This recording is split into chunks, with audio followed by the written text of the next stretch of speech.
Welcome everybody to another tutorial from scriptingisfun.com. Today we're going to look at something a little bit different than our normal game tutorials. We're actually going to look at how we could use Unity to build a portfolio of our work. So here's an example project that I've been working up where you can hit play and you can have different buttons that will open up different panels.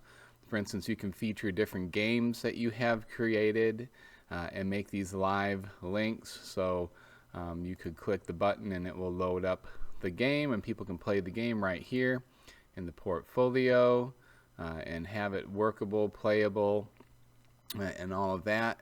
And then when the game is over, when you've either lost it or won it, you can have a button in your game that will bring you right back to that main menu for the portfolio. So I'm just going to quit here and go back. You could also do things such as feature artwork, where when you hover over, click a thumbnail of the artwork, it will open it up in a bigger window. Something like that.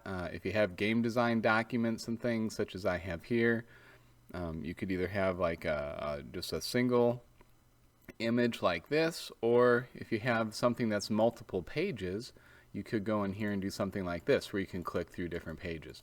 So we're going to look at how to do all these sorts of things. This tutorial will be heavily weighted to using Unity's UI system and the event system that comes in with your canvas to build a portfolio of your work, which then you could build this as a web build and put it up on a website somewhere and give the address to people and they could come in and see the work that you've done. Or you could just put this as a standalone, put it on flash drives, hand those out, however you'd want to distribute things like that. So a different kind of twist, a different way to use Unity to do something a little bit different is our focus today. Alright, so we're going to show you how to kind of build this up from scratch. So I'm going to start by just opening up a brand new project.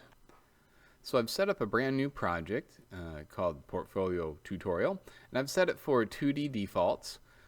And now that we're in the project, the first thing we want to do is look at how to set up our scene here to have that menu system with the buttons and the interactive pieces on it. So we're going to start by going to UI Canvas and dropping in our canvas.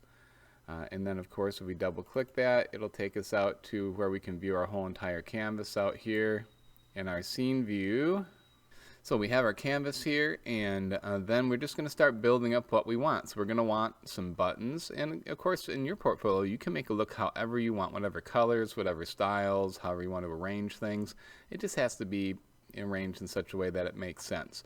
So I'm going to right click on the canvas and I'm going to go to UI, and I'm going to start by getting maybe we'll do the text at the top of the screen. All right, we'll do some header text. So I'm going to get a text. I'm just going to call this header text. This is going to be where we list our name and this is our portfolio and whatever other information we want. So we're going to make this bigger, of course, make it maybe fill most of the top of the screen here. And we're going to make sure we do an anchor point to the top middle so that whatever the window size is, this will stay up at the top. And we'll drag that up a little closer. Remember, you always want to leave a little bit of padding. Alright, so we'll do something like this where we have some room to type, and then let's put some text in here and get this set to where we want. This probably isn't text that needs to change, so we can just set this up right here in our inspector. So we'll just call this portfolio. You can put the year in if you want to. 2017 is when we're doing this video. And then you might want to put your name in here. And then you can tell right now this is really small, we can't really see it. So let's go here and change our font size to something maybe like a 50. We can center align it however we want. Change the color to something that makes sense. Now, you may also want to change the background color of your camera, which will set this whole background color. So let's do that real quick. You click on the main camera. You click on background, and then you can set this to whatever color that you want. So I tend to like kind of these blue colors here. So I'm going to make it kind of a lightish blue color, something like this. And just think about how your colors fit together as you're designing this as well. And the header text then, I guess I'll leave that darker blue for now. This is all centered up on our screen.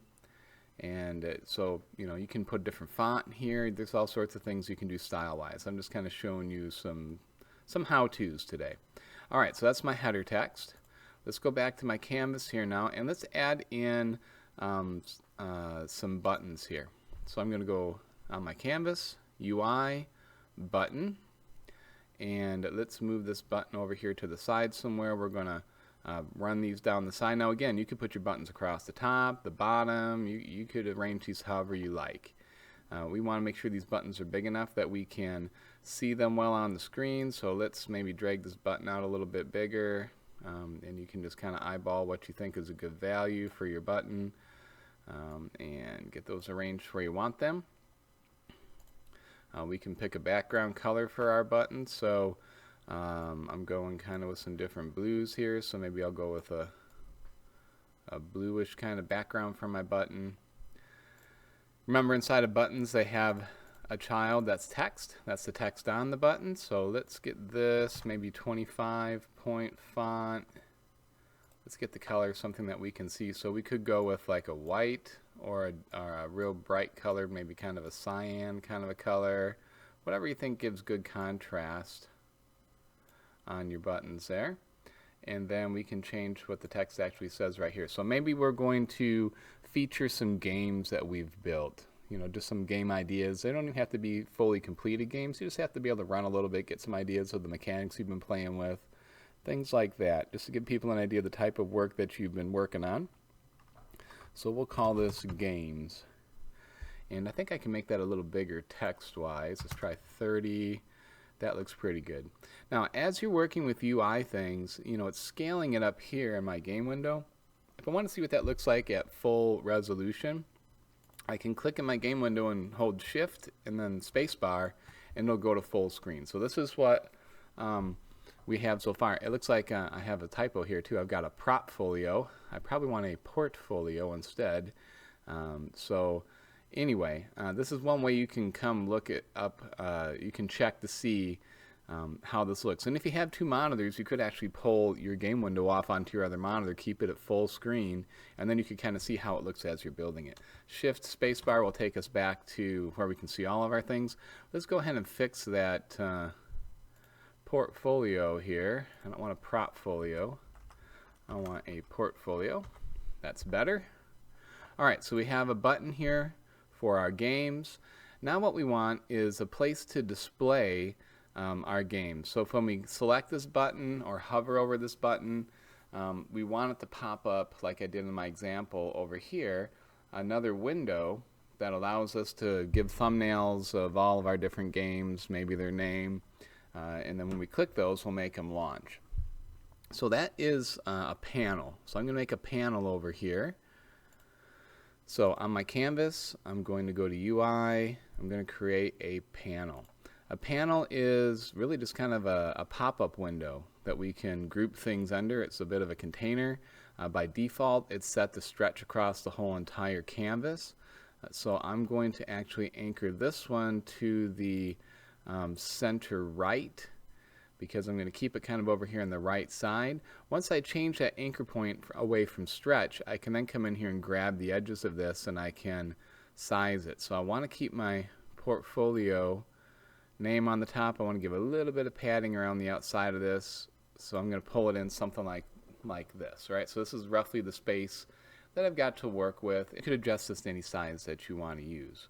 Okay, panels also have their background color. We can adjust that background color. So maybe in keeping with kind of my blue theme, I come in here and do some sort of a bluish color to our panel. We can make that look however we like. That's a little green. Let's take that more into the blues. To change your camera background color, you click on your camera. Right here in the inspector, you have the background value. You can click in there and you can change it. So I'm going to take this to black.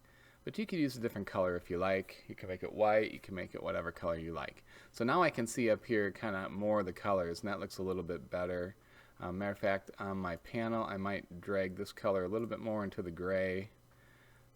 into a gray of some sort. I think that looks pretty good. Okay, so we've got this panel here. Let's go ahead and give these elements some names here. So this is going to be my games button. And then this panel here is just, we'll call this my display panel. This is going to be where we display all of our different options. All right. So then in our panel, we want to give it some elements to display. So the way that I set mine up was I put buttons in here. So let's right click the display panel. Let's go to UI. Let's go to a button.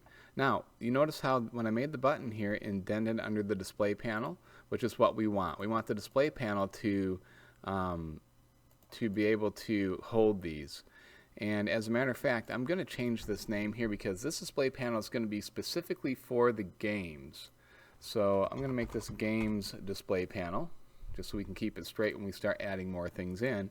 And then this first button, let's go ahead and move that up. Maybe, you know, it depends on how many games you're going to put in. You could stack them down the middle. You could do a couple of rows if you have a lot of them. If you have just one, maybe you just stick it right in the middle there. But wherever you put it, just position it. And I'm going to use this button. I'm going to change this background image to match a thumbnail of the game that I'm going to put in here. So let's go in here and change the width and height of my button. Let's try something like 250. And we might have to play with this to keep the aspect ratio of our thumbnail. We can set it to match that. But let's make it more, maybe 375. Nope, wrong way. Let's make it a little wider. Maybe something like that. You can make this whatever size you want for your button's background image. It'll just stretch its image across it. Now on your button right now, it's using this UI sprite image to fill the background in. We can actually give it any sprite and it'll use that as the background of your button. So you could even make your button circular or different shapes by making a sprite that looks like that. So I'm going to grab a thumbnail for a game that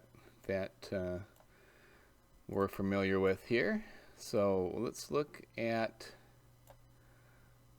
this one here. I'm going to drag the thumbnail, which is just it can be a JPEG or a PNG file. I'm just going to drag it into my assets. And this is from that Falling Object game tutorial that we put up earlier this year. So now that it's in here as a sprite, I'm just going to drag and drop it into my button. And you notice that my button now has this image as its background. Now I can tell it here to preserve the aspect ratio of that picture. So when I do that, that keeps it from stretching. And now that I have that, I could size my button here so that it fits it, so that it's pretty close. So this would be more the actual aspect ratio. If I make it bigger, it's okay. It just has transparency around the outside edges. But maybe I'll just drag it down in there a little bit so that it's a little bit closer to the aspect ratio of that button. So I just did a screenshot of this game as it was running to use as a thumbnail for the game. So you can do whatever you like with your games, either a screenshot or you can make a logo or some sort of artwork button for your game just to show it. Okay, on the button, of course, then we have this text. So we can even just tell it what this game is. So this is my Falling Object game, which I rethemed as a kind of a Galaga space style game here when we got to the end of that. This text is set to stretch across the whole entire button. You could actually change that to just be part of the button if you want to position this a little more strategically. Let's bump this font up a little bit bigger. And let's change its color so that we can see it. So maybe a white will look good here. And maybe we'll call this Falling Object Game. And then, of course, you can play with fonts. You can play with colors. You can play with font size. We'll bump that a little bigger. Maybe we'll do like a 30. All right, so now I have a button. Let's go ahead and rename this button here for what it is. This is my Falling Object Game button. I always like to put the type of element this is in its name, like button, panel, text, because when you get a bunch of things in here, sometimes it's hard to remember, okay, what was the button, what was the text? So that just helps us with the naming convention there. And again, you can change this text here to be aligned at the top or at the bottom, or you can tuck it off to the side more. I'm just going to keep it centered right in the middle for now on this one. So now we have our button here. And then the next thing we want to do is make it so that when we click this button, that it actually will launch the game. So this is where you have to do a little thinking. If you have several small games, you can do what I did, which was just to import all those games into this project. Keep them in separate folders and make sure that you don't have any duplicate scene names so that you can add all your scenes in. I'll kind of show you how to do that here in a moment. But you can bring all your games in here and then it'll just load up. If you're going to put this online, you might need to put some loading screens in because it may take a little while depending on how large your games are for them to load online. You could also do this portfolio totally in a web project where you actually go in and do some HTML and just code a series of web pages to hook together as well. So there's lots of ways to do portfolios. I thought it'd just be kind of cool to put them all in Unity because then we can actually play all our Unity games right inside of a Unity project. So we've got our text here. So now we're going to go into the event system and we're going to set some things up. First though, let's bring in this falling object game. Alright, let me show you how to do this. I just opened up my falling object game project in Unity. And I want to take this whole game out of here and put it into my other project where I'm building my portfolio. So what you can do is you can just click on Assets and then you can say Export Package. When you do that, Unity will go in and it will look at everything there. It'll ask you what you want to export. So in this case, I'm going to go ahead and just take everything because I don't think I have a whole lot of extra stuff in here. If you were going to do this with a game that you had a lot of extra things that you were playing with, you might want to go strip it down to just the essentials before you did it to save size and space. But then you can just click Export when you have everything checked. You're going to give it a name, so we're going to put this on the desktop and we'll call this falling object, and we'll hit save. So it's going to save it as a Unity package. It'll take a few moments to export all that, and it puts it together in a package file that has a Unity symbol next to it. So you're going to get an icon that looks like this. It's just the Unity symbol. It's going to have the name of the package that you gave. And then what you can do with this is you can drag it right into the project you want to import it into. So I'm back in my portfolio one. Let's make some room so we can see all this at the same time. So then just grab your falling object package and drag it down here into your assets, and it will pop up a window saying, okay, what do you want to import? We're just going to import all of it. It's all check marked in. We'll hit import, and depending on how big the package is, it may take a few minutes, but it's going to unpack all those files and put them in the correct places inside of this project. So that's an easy way to kind of move things back and forth. So you see I have several new folders that have popped in here, and this is all the things that are in my falling object game that I used.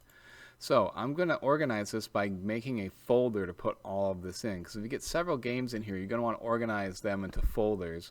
So in my assets panel here, I'm going to create a folder. We'll call this falling object game, and then I can drag all my falling object game pieces right into that folder. So now everything is inside of there. Whoops, it didn't take my sounds in. Let's try that again. Okay, so inside of here now I have everything from my falling object game. Now, we're going to want to save our current scene. So let's actually make a new folder just to keep things organized. And we're going to call this our portfolio.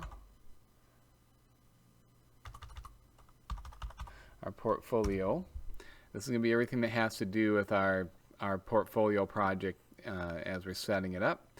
And we're going to then, in this scene here, we'll go to File, Save Scene As. We'll tell it to save it in our portfolio, and then we will give it a name. So this is going to be my portfolio main. Okay, I did it again. Portfolio.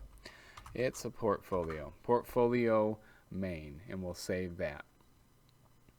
And then inside of portfolio here we have our scene for portfolio main. Now, one thing you got to be careful of when you're bringing games in is to make sure that all the scenes in your game that you're bringing it in, and we got to see where the scene is for our falling object game here. Maybe I haven't saved that. That should have a scene file. Where did the scene go for my falling object game? Oh, there it is. Space game is what I called it over there. So let's make sure that also gets put in our falling object game folder. Okay, so we have a scene called space game, which contains our scene that we can launch our game in, and then we have in our portfolio folder we have our portfolio main, which is our main scene. Okay, so we want to keep all those with unique names because otherwise Unity will overwrite things. So we don't want that to happen. Okay, so we have our scene in here. We brought our game in. It's got all its files and it's got its scene file. So to test this out, what we're going to need to do, first of all, let's go ahead and switch to the scene, and let's just make sure that our game will play inside this project. So here we are in our project. Now you notice that it's telling me that I've got an input button shoot that's not set up because I used a shoot button in this project. So you'll have to go through and see what does this project require that you have not set up yet. So we need that shoot button. So that will be in our project settings input. And what I did in this game is I took Fire 1 and I changed it to shoot. So for now we'll go ahead and do the same thing. You got to look to see it's a capital S shoot is what it wants. And that's actually the wrong Fire 1. This is the one for joystick. We don't want that. So let's actually get this one up here. Okay, so we're going to get our fire. We're going to use our Fire 1. We're going to change it to shoot with the capital S because that's how it was asking for in that script. And that's set to our left control and our mouse. So maybe what we need to do is change this to our space bar, because I believe in this game we wanted space bar. And let's take the mouse out. Let's just make it for the space bar only. Okay, so now we have shoot there. So let's clear our console and let's see if we can play our game now. Alright, I can now hit my space bar to fire. You just want to test your game out. I'm getting points, I've got lives, I can lose health when I get hit by these guys, I can die. Now if I hit play again, I'm going to have an error. Nope, it actually did go and do it. Okay, so surprisingly it went and did it. We'll have to see. It should maybe not have done that. Maybe it did. Anyway, play again works. But what we want to do is we want to make our quit button actually take us back to our other scene, to our main portfolio scene. So we're going to set that up next. So we're going to go to File, Build Settings, and we got to get the scenes that we want to be able to load and unload in here. So I know I want this portfolio main scene. I'm going to make that my first scene in the build, so when I build this, that's where it goes first. And then we'll go into my falling object game and grab its scene and drag it in here as well. So now I can actually load between these two scenes. So I'm going to just close that window down, and those are in there. Then in the game that you brought in, you've got to go in and you're going to have to adjust what these buttons do. So for instance here, the quit button says when you click it to go to playerscript.quit. So let's look at that player script inside of our project here. So we got to go into our falling object scripts, and here's player script. So let's open that up in MonoDevelop. Okay, the player script in MonoDevelop, we want to find that quit function that we're calling. Here it is, quit. So we are using application.quit right now to close the window. In this project, we don't want to close the window, so I'm just going to comment that out. Then we're going to add a line here that's going to load us back into our portfolio's main menu screen. So we're going to use Scene Manager, and we're going to say load scene, and then we're going to give it the name of the scene here in quotes. So you have to go back out into Unity here and check in your build settings to make sure that it's in there. And what we want is portfolio space main. So we're going to go and make sure that we put that name right in here. Portfolio main. You have to spell that exactly as you named your scene. And what this will do now is when I hit the quit button, instead of quitting the whole application, which I don't want to do, it'll go back to the main menu screen. So again, you need to make sure that you have added both of those to your build settings. So if you haven't done that yet, File, Build Settings, make sure that you drag in both of these scenes. So you'll need the portfolio main, make that your first one, and then in this falling object game here, you got to go find the main scene for that and drag that in there as well. Alright, so let's test this out. When we're playing our game in here, when we run out of lives, let's go ahead and hit a few of these guys, and we get to the end of our game, we should now be able to hit the play again button to restart. So we'll check that out, and then let's also make sure that when we quit, it goes back to that main menu. So now we'll hit quit, and it loaded back into our portfolio's main menu here. Okay, so we've got it going back from there. The next thing to do would be to go back to the portfolio main scene here, and now we have to go in here on our big button that we have for our game, and we want to make it so when we click this button, it actually takes us to the game. So we're going to need to add a script into our scene here that's going to handle different things that happen when we click buttons. So let's go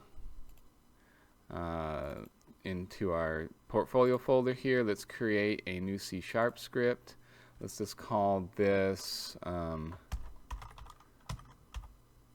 portfolio main, and I'm going to drag this script to my camera. Just going to drop it on the camera here in the scene. Okay, so here it is. I could have attached it to the canvas or something else as well, but I'm just going to put it on the camera for now. Let's open up portfolio main in our MonoDevelop. Alright, MonoDevelop, our portfolio main script is open. What we want is a button, a function here that will run when we click a button to load a game. So for right now, we don't really need our start and update function. I'm just going to get rid of those for now. But we do want a public function because we need to be able to run this from a button click. And we'll just call this load game. And to make this more versatile, let's have it bring in a string. So, oops, and I forgot to tell it that this is a return type. So public void load game. And then let's send it a string that is the game name. So we're going to send that information. Then what we can do is when we click that button, we can send it the name of the level that we want it to load. And we can use our scene manager. So we have to go up here and add that using. And then it's going to be Unity Engine Scene Management. So we can use the scene manager here, and then we will say scene manager, use our load scene, and what we're going to do then is what scene do we want to load? We want to load the one that is the game name scene. So this will be our scene's name that we have it saved under, and that scene will have to be in our build settings, in our scenes in the build, and then this will cause us to load up that scene. Alright, so we can save this now. We're going to go back into Unity, and then over here on our falling object game button here in the scene, I'm going to add an on-click event. So when I click this button, what do I want it to do? So I'm going to hit the plus here to add an event. I now want to point it at the that little function I just wrote that's in that script on my camera. So I'm going to grab the camera and drag it here into the object spot. And then if I go to here to where it says no function, I can find the script, portfolio main, that's on that camera. And then I can find the load game function. That's in here. Now this spot down here is where I can put a piece of information I want to send it. So we need to send it a string. That's the name of the game that I want to load. So if we look at our falling object game here and we look to see, its scene is called space game, capital S, capital G, no spaces. So let's type that in here exactly as it is and the scene name. And then let's just double check in our build settings that we have space game. Here it is. See, all one word, capital S, capital G. That's the name we want to give it. And now, when we click this button, it should run that code right here, which will tell the scene manager to load the scene that's got the name that I told it right here. Okay, so that should load my space game. So let's give that a try. Let's go back out to our portfolio main scene here. Oops, it's already there. Let's just go ahead and save it. All right, let's hit play. And when I come over here and click this button, it loads up my game. And then, of course, when I win or lose my game and decide to quit, it jumps back to my portfolio's main scene so people can explore my portfolio some more. Alright, so that's the basic functionality of setting up our games inside of here so we can run them. Once that's in place, you can put as many different games as you have in here, and the only thing that changes is that when you do the click event, you just feed in the name of the scene that you want. So that'll be basically the only difference here between them, you know, in your thumbnail and your text and all that on the buttons. Okay? So that is how we add games into our portfolio, make them so they can be runnable in our portfolio, and we can go back to the main menu when we're done. Let's now start taking a look at some of the functionality out here in our menu, because we're going to want to have several categories here, and we're going to want this side over here, our display panel here, to update to show different things when we're over different buttons. So let's set up some of that functionality. So the idea is that when this starts, there's nothing being displayed over here. It's just going to be blank. And when I mouse over a button, whichever panel that's associated with that button will then pop up over here. And then when I come over into that panel, whatever I click will take me to the appropriate spot. When I mouse off of this panel, I want it to go away. I want to close it so that when I go to my next button, it'll load up the next appropriate menu. Okay, so I know it sounds kind of complicated, but really it's not. And the good news is there's very little coding to this. It's all using Unity's event system and the UI system here in Unity. So first of all, let's look at making this panel turn off and on based on if I've hovered over it or not. And at the beginning, it's pretty easy. We can just make sure this panel is not active when the game first starts. So if I go to my games display panel, which is this panel here that has my button in it, if I go to the panel, I can just uncheck this little box up here in the top of the inspector. That just disables that game object. So it still exists in the scene here.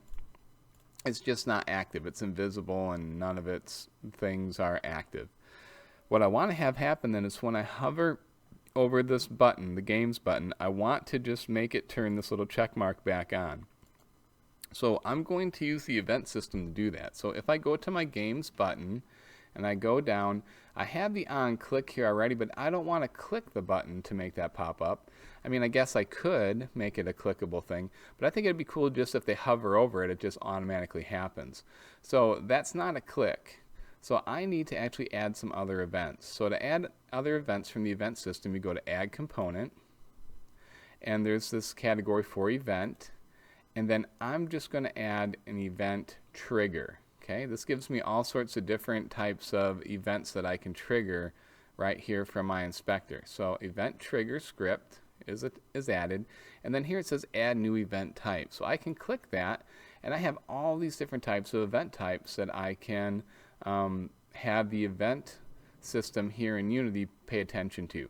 So I want the pointer enter one. That means when the pointer enters this button, when it gets over the top of this button, it will cause something to happen. So I'm going to click pointer enter, and then here you see it's just like on click, except this is pointer enter.